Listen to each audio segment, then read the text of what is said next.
สบายดีทางพ่อแม่พี่น้องจากฝั่งไทยหรือว่าฝั่งลาววันนี้มาพ่อกับซองบาเบยเขามามอบเสื้อให้ที่โทรศัพท์เขาก็เบิ้ลก็ถ่ายเก็บน้อยจ้าใส่เปียกไปเขามามอบเสื้อให้ทางไอ้แก้วเอาเลยเด้อเอาเสื้อผ้าออกก่อนทางอันนั้นเลือกจะเลือกเอาก่อนจะเอาตัวใดเอาเยี่ยวให้เขาเลือกเราแล้วเฮาบ่เกี่ยวดอกตัวใดก็เอาได้แล้วบอกพอดีเจ้าตัวใดตัวพอดีเบิ่งตัวนี้พอดีที่เนาะพอดีอยู่ตัวเจ้าแม่นคันพอดีก็สิให้เจ้าตัวนี้อะไรปิดไว้ทุกเพลงกันติดลิขสิทธิ์กูจีดกันตัวนี้ใหญ่โพดบ่ใหญ่โพดแล้วก็ให้เล่านี่ตัวใหญ่เอาไปเบิ่งข้างในพี่ลุงตัวนี้พอดีเนาะ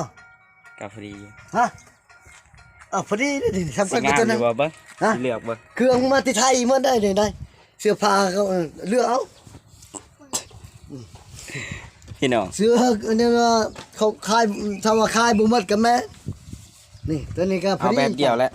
นี่เอาแบบนี้เนาะแม่น2พื้นเจ้าสิให้เฮาแม่นเอาเจ้าสิให้เจ้า2เล่านี่10 พื้นนะทั้งหมดแม่นนี่ยังลูกดิวมาเบิ่งพี่ดิวมาอันนี้มอบให้เจ้าสินี่ขอบใจเด้อ2 พื้นเด้อให้ลูกให้หลานเข้มแข็งอยู่ดีแม่1 2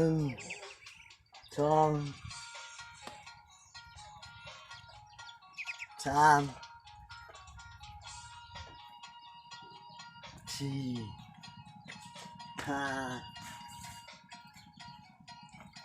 6 7 8นี่8โต๊ะเนี่ยให้ทั้งนี่เจ้ามาฮับนี่ในราคานี่จับนี่ปีนาไปพูดนี่อันนี้ทางอาจารย์กระพรเนาะราชวงศ์พนักงานบำนาญที่ชุมจังหวัดละพอยนี่มอบเครื่องเนาะให้ลูกให้หลานนี่แหละเพิ่นมาอยู่นี่ก็ให้เพิ่นได้ใส่ได้นุ่งไปมีทุกความสุขความเจริญเด้อตั้งอกตั้งใจหาเงินหาคำแล้วเลี้ยงเป็ดเลี้ยงไก่เอาเข้มแข็งอยู่ดีแม่เอาใจไม้แล้วนั่นแหละมันเด้อแต่ก็ได้แต่เนี่ยจิฮะเดี๋ยวโทรบอกว่าคนบนมือจิแต่เนี่ยแต่เดี๋ยวเจอมันเนี่ยแต่เขาว่าไอ้แก้วเจอบนมือจิดูยุงมันไปขาดไม่ท้องก็มันสนุนเลยจินี่ก็เหรอเดี๋ยวโทรบอกว่าไอ้เจอองค์แต่ก็มีข่าวดีอีกมื้อนี้พี่น้องวงบาร์ทางไอ้แก้วสิมีดินหน้าเลยพี่น้องมุมปลาแสงโทษเชื่อก็แค่สนุนนี่จิแม่เบียเป็นเตียไม่มาอ่านนี่บอกแน่นอนแล้วยืงให้จำเป็นน้อยเจองอนเจองอนที่ก็ตาไปก็ตุ้งให้นักแต่ว่าปลาก็จะเจ้าไอเดิมกว่าหลอดหลังอาจจะบนข้างในแต่ข้างในตั้งใจบนนู้นไอ้นู้นอาจจะเบิ้ลอนาคตให้น้องตาดังแปลว่าให้เชื่อพระเชื่อเย่งเบิ้ลก็เจอรถมือสองนู่รถไทยยังก็ใครเจ้าว่าที่นี่ยาวอ่อนแล้วเชื่อแล้วป้าเจ้าอ่อนนี่แล้วป้าแม่ว่าได้สันใดก็ไปให้ตาเนี่ยตาปลึงก็เรื่องเห็ดหน้าเห็ดสวนเนาะน้องก็ไก่ก็ไปได้เพราะว่า FC เป็นสะพานบุญให้ซ้ำน้อยก็คันไปยุ่งแสลบ่มกจิปลาเนี่ยมั้งชุนบานเทือกก็บนเลือกก็หาเปลี่ยนลูกบนเนี่ยเอาประมาณบาทก็เนี่ยอันนี้ในป่าเนี่ยเปลี่ยนอีกคงให้เบิ่งก็แต่ยังไงเปลี่ยนอีกแล้วบ่ตะเจียนตะเบิ่นไกอย่าไกก็สะบอนไปไกยืงละป้ายืงละป้าก็เนี่ย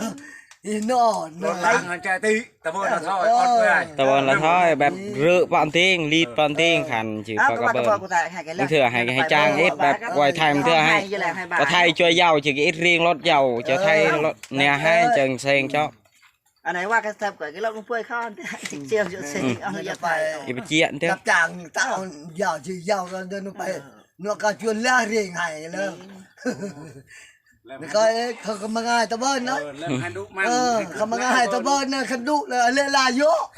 เล่ล้อจ้ามาก่อนช่องมาสัตว์ชื่อบริสุทธิ์อันไหน chỉ đường này chỉ giao chồng đó tay tay này nè ก็แน่นอนเนอะ จะระยะแม่กลัวจองเกย นั่นเลยได้ปะ ปอเลยล่ะปอเอาเด้อขอบใจเด้อขอบใจเด้อ โดย ขอบใจหลายๆอ่ะ ใจเด้อ ขนาดซาเบาลาซาเนี่ยมันโทรโจเขาเนาะ คลิปนี้ก็บ่มีอย่างไรพี่น้องก็สิขอจบคลิปเพียงแค่นี้ขอกล่าวคำว่าสบายดีทางพ่อแม่พี่น้องจากฝั่งไทยหรือว่าฝั่งลาว